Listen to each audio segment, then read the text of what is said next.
ẹ̀yin ọmọ o. ẹ̀kọ́ tá a fẹ́ kọ́ lónìí elédùà ò ní jẹ́ kẹ́yẹ èṣù ó ṣàjẹ́ lọ́kàn wa o. àmín o. tọ́ àtúntìdé bá a ti ń dé òtòrọ́tún ọ̀tún lọ́jọ́ ń yọ ẹ tún káàbọ̀ padà sábàlá mi lórí ètò kọ́ ọmọ rẹ tó láti kékeré ní ti ń bá wọn lọ àníwọ̀n nífẹ̀ẹ́ lòmí ìṣemísẹ́ àgbànà kí náà sì lólùkọ́ yín gẹ́gẹ́ bí ọjọ́ gbogbo mo wà pẹ̀lú Kamiu Adam àti Yakub Mufutau ẹ bá ń juwọ́ sáwọn aráalé ẹ̀yin ọmọ. ẹ káàárọ̀ ẹ káàsán ẹ káalẹ́ o. ẹ ṣeun ẹ̀yin ọmọ àwọn ọjọ́ tí ń bẹ nínú ọ̀sẹ̀ ní ń bẹ lábala àkọ́kọ́ ètò wa tòní á sì kọ́kọ́ kọ́ lórí náà ká tó tú pẹ̀rẹ̀pẹ̀rẹ̀ rẹ̀ ẹ̀yin ọmọ sóyá.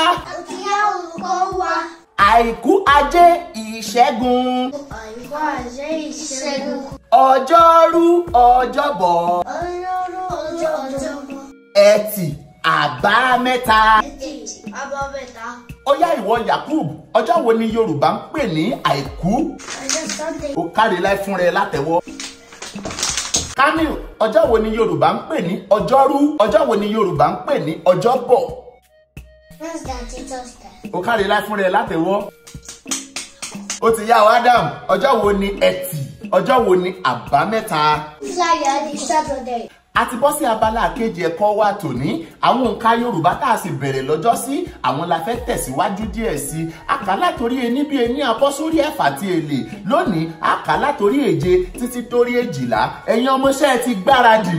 àti gbáradì. èje 7. 7 èje. ẹ̀jọ 8. ẹ̀jọ. ẹ̀sán 9. ẹ̀sán. ẹ̀wá 10. ẹ̀wá. mọ́kànlá 11. 11 ọ̀kànlá. méjìlá 12. 12 méjìlá. ẹ fúnra yín látẹ̀wọ́. ẹ ṣe àríjù báyìí lọ fún tọ̀sẹ̀ yìí ìyókù tún di lọ́sẹ̀ tó ń bọ̀ lágbára Èdùà wọn ò ní fi yín ṣàwátì wọn ò ní fèmí ṣàwátì wọn ò ní fáwọn ọmọ ṣàwátì àti gbogbo wa pátá ṣùgbọ́n ká tó lọ ẹ jẹ́ akọrin àmúrelé wa ṣé ẹ ti ṣe tẹ́ ẹ̀yin ọmọ. àti ìsìtẹ́. ó ti yá kí ni wọ́n fò lè ṣe láyé tí mo